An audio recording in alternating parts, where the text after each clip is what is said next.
योगी जी, प्यार मोहब्बत की बात तो ठीक है, लेकिन जब आपके भाषण सुनते हैं ऐसा लगता है कि आप सिर्फ नफरत फैला रहे हैं, जैसे सिर्फ आग लगा रहे हैं, जैसे किसी का खून पीना चाहते हैं। मैं एक सन्यासी हूं और एक सन्यासी होने के नाते सच बोलने का साहस करता हूं।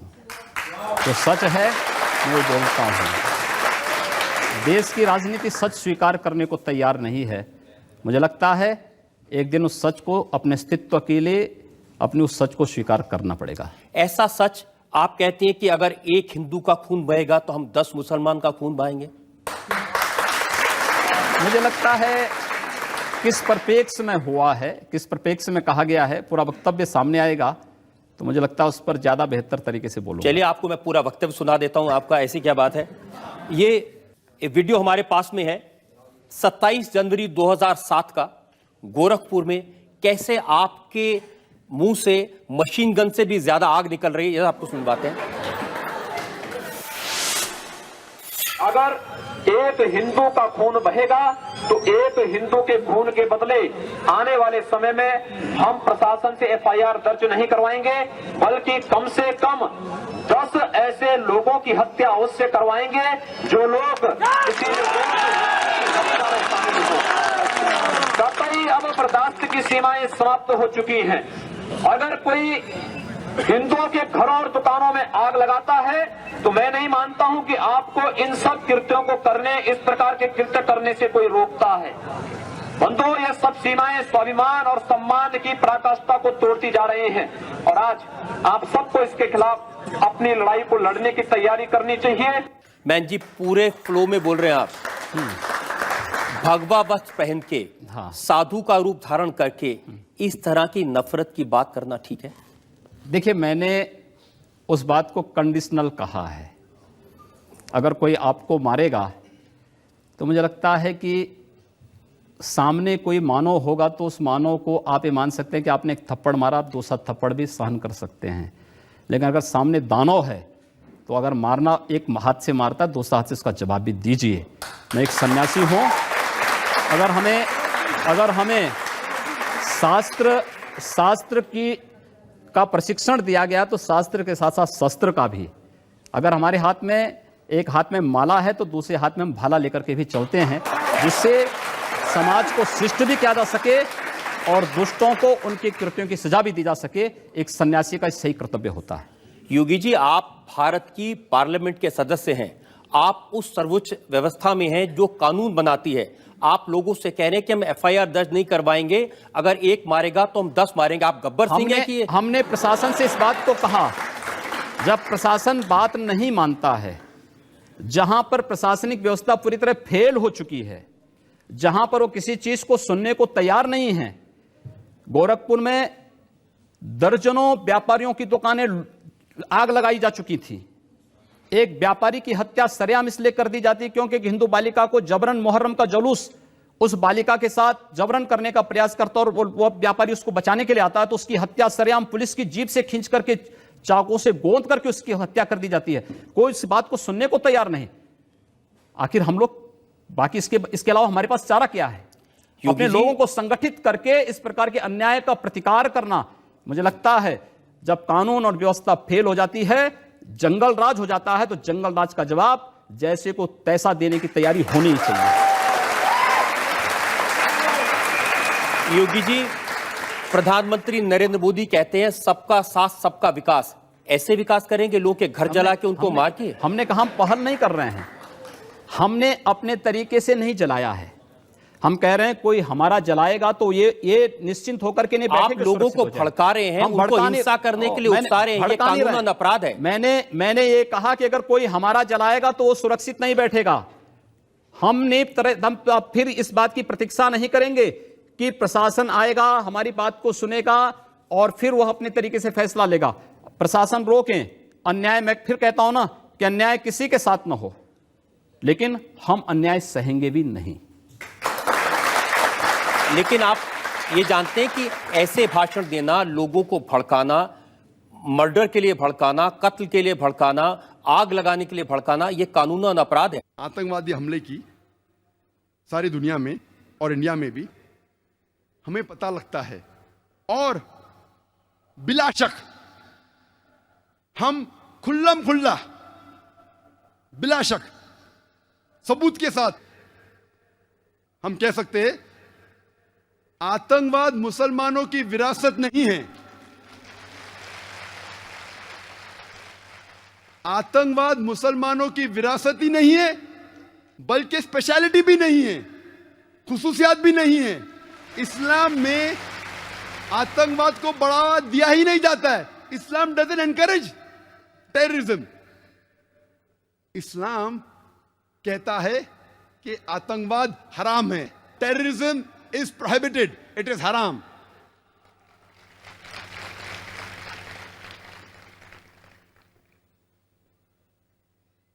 जब हम तहकीक करते हैं जितने आतंकवादी हमले हुए दुनिया में, इंडिया में, हमें पता लगता है कि सब टाइप के आतंकवादी है। कैथलिक आतंकवादी है, क्रिश्चियन आतंकवादी है, हिंदू आतंकवादी है, यहूदी आतंकवादी है, मुस्लिम आतंकवादी है, सिख आतंकवादी है, बुद्धिस्ट आतंकवादी है, कम्युनिस्ट आतंकवादी है, सेक्युलर आतंकवादी है। When we do a survey, we come to know that there are all types of terrorists. There are Catholic terrorists, there are Christian terrorists, there are Jewish terrorists, there are Hindu terrorists, there are Muslim terrorists, there are Sikh terrorists, there are Buddhist terrorists, there are secular terrorists, there are communist terrorists. So why do you say that terrorism is a Muslim monopoly? So क्यों आप कहते हैं आतंकवाद मुसलमान की विरासत है? और क्योंकि मैं इस्लाम और तकबुल मसाइब का तालिब इल्म हूं, इस्लाम एंड कंपैरेटिव रिलीजन का तालिब इल्म हूं, मैं ये तो नहीं कह सकता हूं कि 100% सारे मजहब कहते हैं कि बेगुनाह को मारना हराम है। मैं ये नहीं कह सकता हूं, क्योंकि मैं जानता हूं कुछ मजहब कहते हैं कि मार सकते, लेकिन ये कह सकता हूं जरूर कि अक्सर सारे मज़ाहिब ये कहते हैं कि बेगुनाह को कत्ल करना हराम है, गुनाह है। और इन सारे मज़ाहिब में से अव्वल नंबर जो बेगुनाह इंसान के कत्ल के खिलाफ है वो है इस्लाम।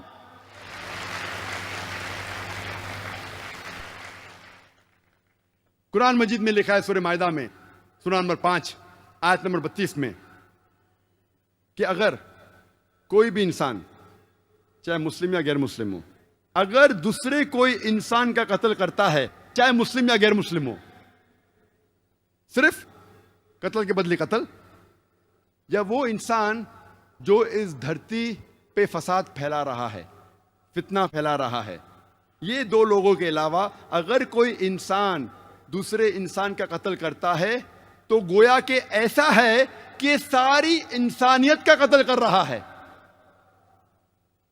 कुरान मजीद में लिखा है कि अगर कोई इंसान कोई दूसरे बेगुनाह इंसान का कत्ल करता है तो गोया के ऐसा है कि सारी इंसानियत का कत्ल कर रहा है। और आगे लिखा है कि अगर कोई इंसान दूसरे इंसान की जान बचाता है तो गोया के सारी इंसानियत की जान बचाता है। मैं ये नहीं जानता हूं कि कोई मजहब की किताब में लिखा है कि अगर आप एक इंसान की जान बचाओ तो सारी इंसानियत की जान बचाओ। ये इस्लाम में लिखा है, कुरान में ये नहीं लिखा है कि मुसलमान की जान बचाओ तो अच्छी चीज है। कोई भी मासूम इंसान की अगर जान बचाते हैं आप, चाहे मुस्लिम या गैर मुस्लिम, सारी इंसानियत की जान बचाते। और कोई भी मासूम इंसान का कत्ल करते हैं तो गोया के सारी इंसानियत का कत्ल कर रहे हैं। इस्लाम आता है अरबी लफ्ज सलाम से, जिसके मानी है अमन, और इस्लाम आता है अरबी लफ्ज सिल्म से भी, to submit your will to God, अपनी मर्जी से अल्लाह सुब्हाना व तआला के अहकामात पे अमल करना। तो इस्लाम के मानी है अमन हासिल करना अपनी मर्जी से अल्लाह सुब्हाना व तआला के अहकामात पे अमल करने के बाद। ये अमन का मजहब है। इसलिए जब हम मिलते हम कहते अस्सलामु अलैकुम,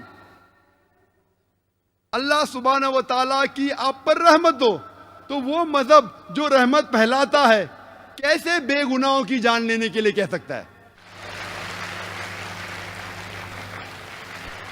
मैं ये मानता हूं कि there are black sheep in all communities including in Muslims. बुरे लोग हर मजहब में आप पाएंगे जो मजहब का पालन नहीं करते, और इस्लाम में भी आप पाएंगे कुछ मुसलमान अपने आप को मुसलमान कहते हैं लेकिन मजहब का पालन नहीं करते। There are black sheep in every community. लेकिन ये ब्लैक शीप के वजह से क्या आप सारे मुसलमानों को कहेंगे क्या वो गलत है? और अगर हम तहकीक करते भी, परसेंटेज ऑफ मुस्लिम्स जो मुसलमान टेररिस्ट अटैक करते हैं, मुसलमान ने जितने लोगों का कत्ल किया दुनिया में, अगर परसेंटेज देखेंगे और गैर मुसलमान का, मुसलमान तो गिनती में भी नहीं किधर, खाली मीडिया के फ्रंट पेज पे मुसलमान कुछ है जो बहके हुए हैं। There are black sheep in a community जो गलत काम करते हैं, जो कुरान के पैगाम पे अमल नहीं करते, जो इस्लाम की बात नहीं मानते, वो बहके हुए हैं। मैं नहीं कहता हूं कोई भी आदमी जो मुसलमान कहता है अपने आप को बेगुनाह को नहीं मारा है,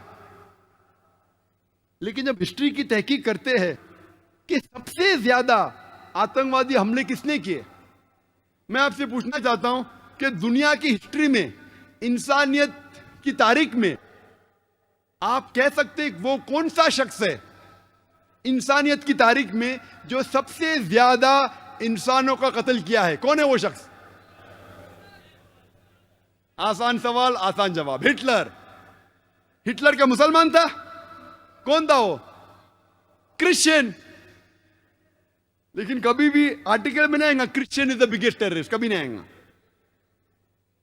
हिटलर ने खुद 6 मिलियन 60 लाख यहूदी को मौत के घाट उतारा, इंसिनरेटेड देम, उन्हें जला दिया।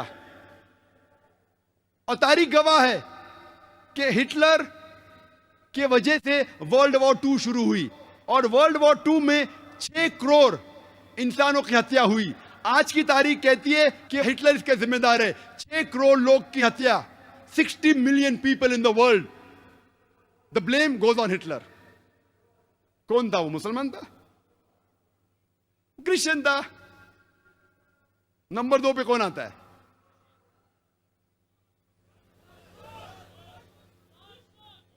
नंबर 2 पे जो आता है वो है जोसेफ स्टालिन। जोसेफ स्टालिन को कहा जाता है अंकल जो। वो यूएसएसआर का था। उसे कहते हैं मैन ऑफ स्टील, लोहे का आदमी। उसके सिर पे 2 करोड़ मासूम इंसानों की हत्या है, 20 मिलियन पीपल। 14.5 मिलियन लोगों को, 1 crore 45 lakh, 14.5 million human beings ही स्टार्व टू डेथ। उसने भूख के मारे उन्हें मारा। 1 करोड़ 45 लाख,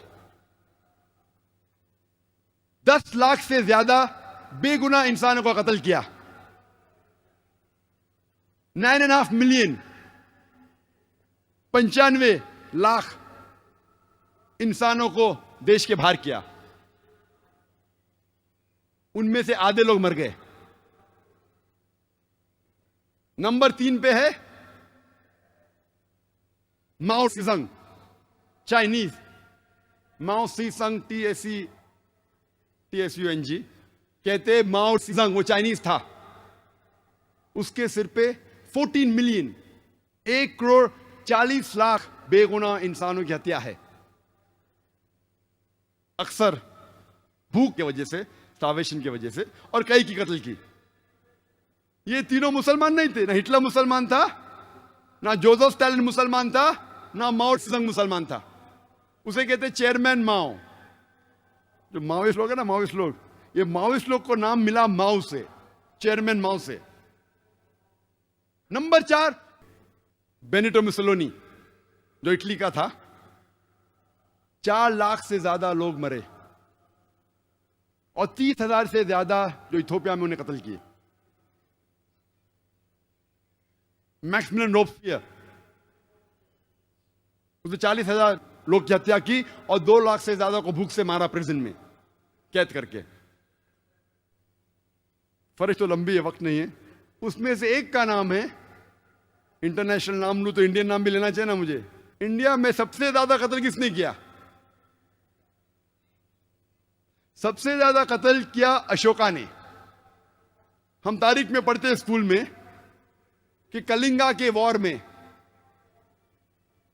वॉर में 1 लाख लोग मारे जाते। कब हुई वॉर? 261 BC, 261 सन 261 बिफोर क्राइस्ट, यानी 2270 साल पहले अशोका ने 1 लाख से ज्यादा लोगों की हत्या की। आप सोच सकते 2000 साल पहले पॉपुलेशन कितनी कम थी। जितनी पॉपुलेशन कम, अभी पॉपुलेशन ज्यादा है। कम पॉपुलेशन में 1 लाख को मारना ने आज की तारीख में उसको कितने से मल्टीप्लाई करना, हमें कैलकुलेशन करने पड़ेगा, 10 बार या 100 बार कैलकुलेट करने पड़ेगा। उस वक्त 2270 साल पहले, वो अलग बात है कि बाद में उसको अफसोस हुआ, इतना अफसोस हुआ कि आज आप नोट पे भी उसका आज देखेंगे छापा, अशोका पिलर।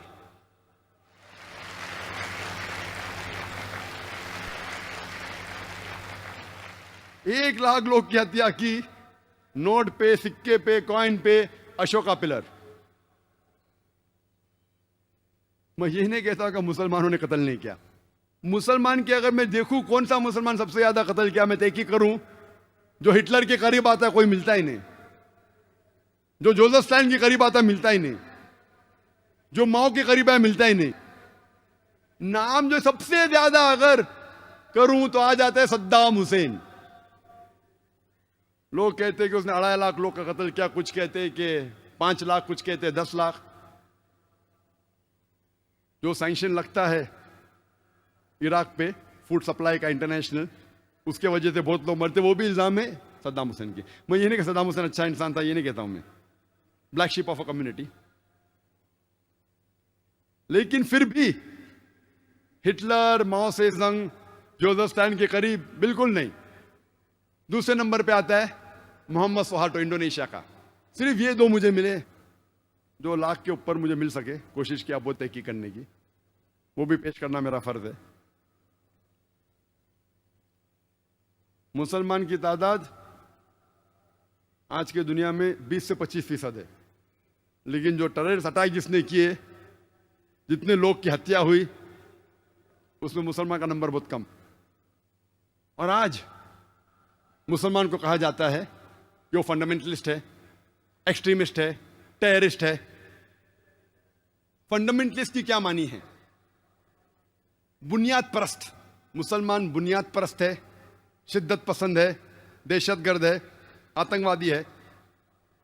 बुनियाद परस्त की मानी क्या है? What is the meaning of the word fundamentalist? बुनियाद परस्त मतलब वो शख्स जो बुनियादी बातों पे अमल करता है। मिसाल के तौर पे, अगर कोई शख्स को अच्छा साइंटिस्ट बनना है तो उसके लिए फर्ज है कि वो साइंस की बुनियादी बातों को जाने और उसके ऊपर अमल करे।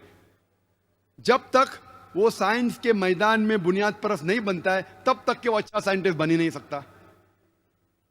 अगर किसी को अच्छा मैथमेटिशियन बनना है, उसके लिए फर्ज है कि वो मैथ्स की बुनियादी बातों को जाने और उसके ऊपर अमल करे। जब तक वो मैथमेटिक्स के मैदान में बुनियाद परस्त न बने, तब तक वो अच्छा मैथमेटिशियन बन ही नहीं सकता। हम ये नहीं कह सकते कि सब बुनियाद परस्त अच्छे क्या सब बुरे हैं। अक्सर लोग कहते हैं ऑल फंडामेंटलिस्ट आर बैड, सब बुनियाद परस्त गलत है। हमें तहकीक करना चाहिए किस मैदान में वो बुनियाद परस्त है। मिसाल के तौर पे, अगर एक बुनियाद परस्त डॉक्टर है, तबीब है, हजारों इंसानों की जान बचाता है, वो मुआशरे के लिए अच्छी चीज है। दूसरी ओर अगर बुनियाद परस्त चोर है, जिसका पेशा है चोरी करना, वो मुआशरे के लिए बुरा है। तो पहले हमें तहकीक करना चाहिए किस मैदान में वो बुनियाद परस्त है। सब बुनियाद परस्त को नहीं कह सकते कि अच्छे है क्या सब बुरे हैं।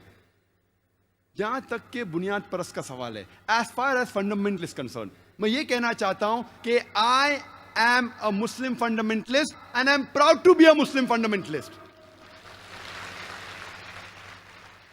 मैं मुस्लिम बुनियाद परस्त हूं और मुझे गर्व है कि मैं मुसलमान बुनियाद परस्त हूं, क्योंकि मैं इस्लाम के तालीमात को जानता हूं और उसके ऊपर अमल करता हूं और कोशिश करता हूं कि पूरी तरह अमल करूं। और मैं जानता हूं कि इस्लाम में एक भी तालीम नहीं है जो इंसानियत के खिलाफ है।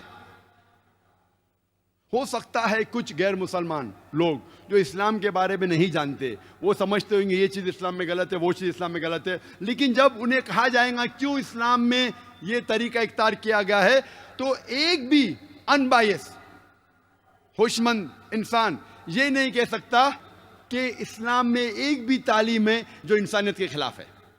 जी खुशामदीद दोस्तों, उम्मीद करता हूँ वीडियो आपने पूरी देखी होगी और आपको पसंद भी आई होगी। यार ये शो जो मैं देखता हूँ ये आपकी अदालत, तो इसमें से जो एंकर है मेरे ख़्याल से ये मुसलमान नहीं है, लेकिन जब भी ये आते हैं तो कुछ अजीब व गरीब किस्म के सवालात करते हैं और प्रूफ के साथ जो है ना ये पेश करते हैं। बाकायदा एक वीडियो जो है ना एक सबूत की शक्ल में एक वीडियो भी प्ले करवा देते हैं कि आपने फलाने वक़्त में ये बात की थी।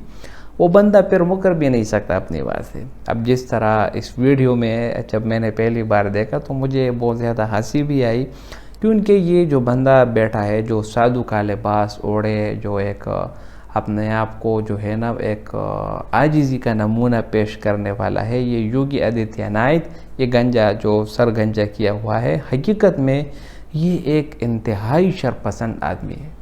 अगर आप इसकी बयानात सुनेंगे तो इसके बाकायदा मुंह से जो जहर ये उगल रहा है तो वो देखने के काबिल है। ये कहता है कि अगर हम हिंदुओं में से अगर किसी एक हिंदू का कत्ल होगा तो हम 10 मुसलमानों का खून करेंगे। तो मैं आपको याद दिलाने के लिए याद करा दूँ कि कुरान में अल्लाह ताला फरमाते हैं कि एक मुस्लिम 10 काफिरों के बराबर है। अल-आन खफ़फ़ल्लाहु अन्कुम व अलिम अन्न फ़ीकुम ज़अफ़न फ़यकुम मिनकुम इशरूना। तो मेरे ख़्याल से अब आयत मुझसे भूल गई, लेकिन अल्लाह ताला फरमाते हैं कि अगर 20 आदमी मुसलमान है तो वो 200 काफिर के बराबर है।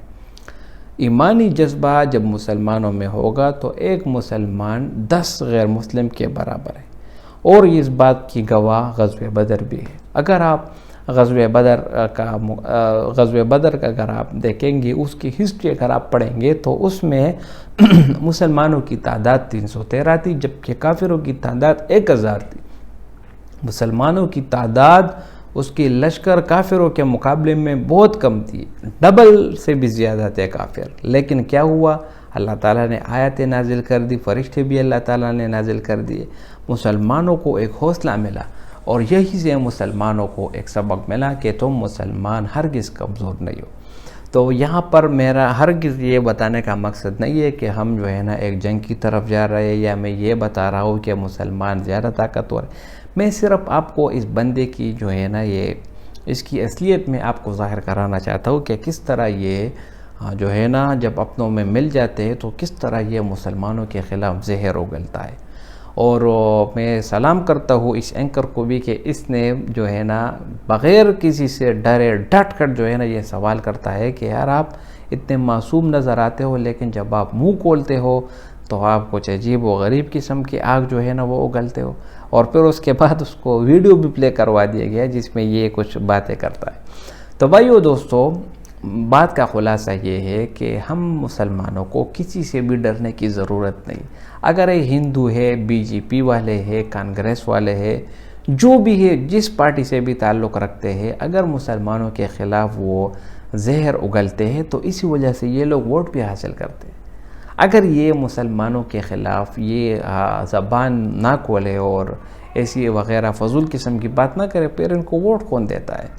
तो मेरे भाइयों दोस्तों, ये सब के सब सियासत, पॉलिटिक्स जिसको बोलते हैं, तो ये सारे के सारे जो है ना ये पॉलिटिक्स है। और अपने ऐसी एजेंडे के तहत ये लोग अपना वोट बैंक जो है ना वो भी ज़्यादा करते हैं और अपनी जो है ना वो सियासत जो है ना वो भी चमकाते हैं इसके ज़रिए। उसके बाद आपने डॉक्टर ज़ाकिर नाइक का बयान भी सुना कि इस्लाम किस तरह एक मज़हब और अमन वाला जो है ना वो एक मज़हब है। इस्लाम के अलावा अगर आप कहेंगे कि ईसाईयत या यहूदियत या हिंदू या बुद्ध मत, जो मज़हब का भी आप नाम लेंगे, अगर आप कहेंगे कि वो अमन वाला है तो आप बिल्कुल गलत है। सबसे पहले मैं आपको हिंदुइज़्म का पोस्टमार्टम करा दूँ तो हिंदुइज़्म में हिंदुइज़्म एक ऐसा मज़हब है कि जिसने लोगों को तकसीम कर दिया, ये ब्राह्मण है, ये शूद्र है, ये अछूत है। वगैरह। तो एक मज़हब जो जिसमें तकसीम होगी, जिसमें लोग आप तकसीम कर डालेंगे, तो वहाँ पर कैसे आपको इंसाफ मिलेगा? कैसे आप ये मान लोगे कि ये मज़हब जो है ना ये अमन वाला है? गलत।